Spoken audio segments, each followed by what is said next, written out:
Today, I have the pleasure of speaking with Brian Leeners from Homerun Resources. How are you today?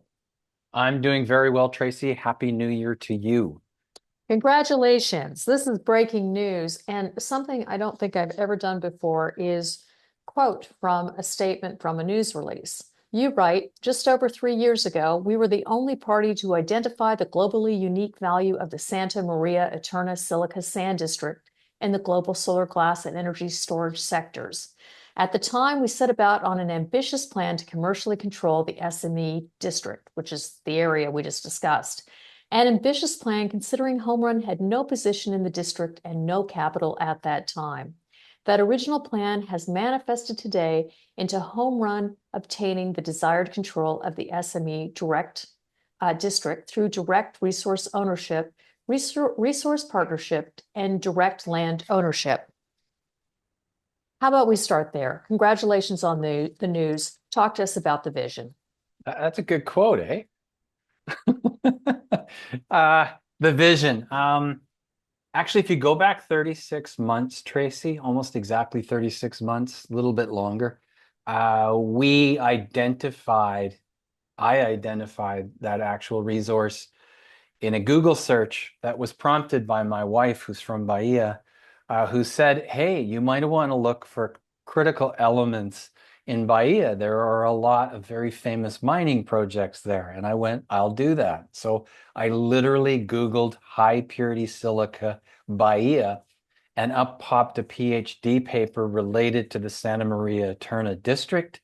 Luckily, the individual who wrote that PhD paper still had the same Gmail address. I contacted that individual. We had a chat for about an hour and a half. Really, really, really intelligent individual who came from a family who actually were in the silica business in Brazil for a long period of time. He had moved on to another industry. And then I asked him, hey, do you know anybody who owns or all of our partial ownership in the district? And he said, I remember one company, I'll get back to you. About a week later, he sent me an email that put me in contact with a private organization who owned a portion of the district. That turned into a supply relationship through my partner in Brazil, Antonio Vitor. We worked through his government connections, in particular with the state of Bahia, CBPM, who are the resource company of the state of Bahia. We set up a meeting. They have an auction process. They had one big piece of ground to still lease in the district, but they were really specific relative to how they would auction that off, which was not just for cash, but for vision. And so we took our vision, which was to take that product and utilize it in Bahia using manufacturing and processing capacity in Bahia in order to turn that into solar glass and take it into the battery or energy storage space. So that was the origin of everything. We picked up two more pieces that were under lease to CBPM. So we were introduced to those two parties through CBPM. We bought those two pieces, one for cash, one for stock. And then we worked on a partnership with Jundu, who are another owner in the district. Jundu is basically controlled by a small silica company called Sibelco. And so from that perspective, they became a quasi-partner, supply partner, excuse me, through that relationship. And then there was that first original company. And again, we got a supply agreement with them. We then went out to secure land capacity near the resource relative to building out the plant, the production for solar glass and the purification of the silica for other markets.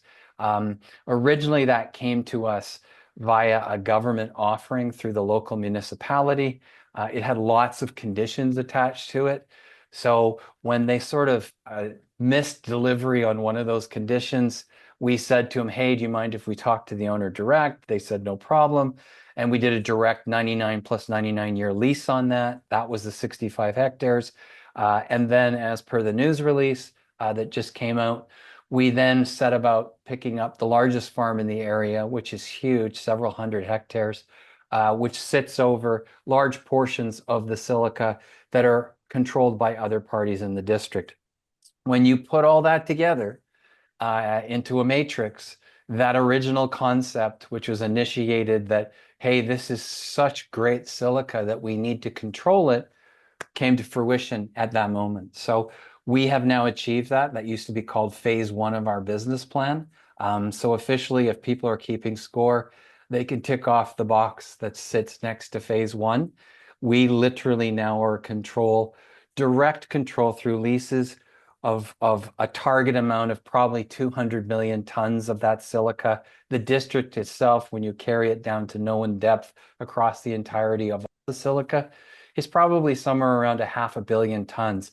The quality of that silica is incredible. It's some of the best silica, if not the best silica, for certain purposes in the world. So to have control over that, from literally starting with an idea and no capital, I think that is the true iteration of a startup and how venture capital is supposed to create value in a relatively short period of time. 582 hectares, correct, for building your industrial project and increasing your exposure to this silica that does not have the antimony in it. Is that correct?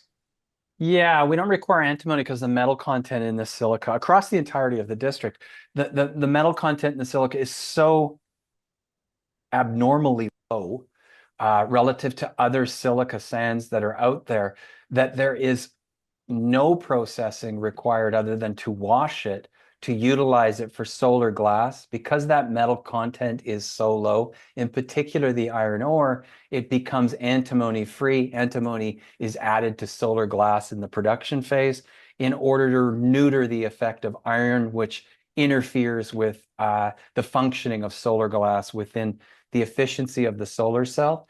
And so you have to get rid of that defect. We don't have that defect. So highest quality solar glass from the silica that we have, and a lower cost relative to the fact that we don't need to go buy antimony in order to dope it to make it better. It's just good to start with. So how long did it take from the moment you discovered the Gmail address of the individual who was able to introduce you to the owner of these projects, of this property? That was in October, I believe, 2022. And then to get through the sort of chat I had with them and receive the information on some of the ownership position in the district, that took us probably till December. We originally started on the process of potentially acquiring some of the district directly, realized that we didn't want to do that with the private enterprise that we were dealing with. So we put together a supply agreement. That agreement came together in the spring of 2023. We financed for the first time, I believe, in March of 2023, which was at 10 cents. We did the agreement with our friends at CBPM, I think late that year or the beginning of the next year. So the process of putting this together has been basically from October 2022 until the news release that just went out relative to buying the farm that covers considerable portions of the district. What's important to understand about that farm is in Brazil, the rights of land ownership over mineralization are automatically seen as a right to either a lease relationship or a royalty relationship. So that's how it commercially positions us, but it also gives you the right to understand and know what's going on relative to the entity that is mining that ground. And so the creation of an intimate relationship relative to controlling the process of extracting that mineralization. So for this deal all in, you're around 2.1 million, is that correct? Yeah, for the entirety of the district, all the positions that were involved in ownership, leases, etc., we're probably into that for about 2.5 million in cash, and then shares on top of that, equating to, I would think, roughly another million US dollars. These are US dollars. So yeah, it's been more of an energy exercise and a strategic exercise than a monetary exercise. And a lot of that work has been done by Antonio Vitor, who's a key member of our team in Brazil. He's the one who literally does the legwork relative to creating the relationships, introducing himself to the farmers, for instance, and then building the trust relationship that's required in this part of the world relative to getting business done with those types of folks. So from that perspective, it's been a lot of legwork. It's been a lot of hours. It's been a lot of strategy to layer these different pieces together. It's been a lot of negotiation relative to convincing people that we can, or organizations, that we can move this forward to their benefit collectively. And all of that has come to fruition over that roughly 3 years. In order to do that, what I think is key to understand here is that because of the significant value of this asset and the fact that our small company now basically commercially controls it, I'm not sure if we get the full value of the exercise relative to our market cap, but we definitely get the full value of that exercise relative to the organizations that we're talking to, who always say the same thing, which is, who else is in the district, right? So from that perspective, the plan since day one, and you can talk to the original founders, the plan since day one, from my perspective, has always been to get the entirety of the district and keep that control relative to the incredible value of the silica that is in the Santa Maria Eterna district. In addition to this being a visionary announcement, you talked about relationships and partnerships. You just talked about it again, and that being a competitive element for Homerun Resources. I guess we could call that second base. You were talking about your partnership with CBPM. For those of you out there who are new to Homerun Resources, you may not know about this partnership. Can you tell us more about this? Yeah, CBPM is a common enterprise type of enterprise in Brazil, where every state in Brazil, like provinces in Canada or states in the United States, but every state in Brazil, in this particular case, Bahia, which is, I think, the fifth largest state by population and size in Brazil, they have their own completely controlled government-run resource company, and the mandate of that resource company is to go out and find mineralizations that potentially are economic, advance them as best they can on the budgets that they have, which are not large, and then move those into private enterprise to move them forward if they warrant that. So they facilitate the early stage work that you would see in Canada or Australia or the United States done by a junior resource company, sort of targeting, acquiring, and then doing the early stage work relative to the potential of a project. They try and do that. They don't usually get to a drill phase. It's usually just, at best, it's sort of acquiring the asset, doing some sampling on the asset, and then starting to introduce it through their portfolio.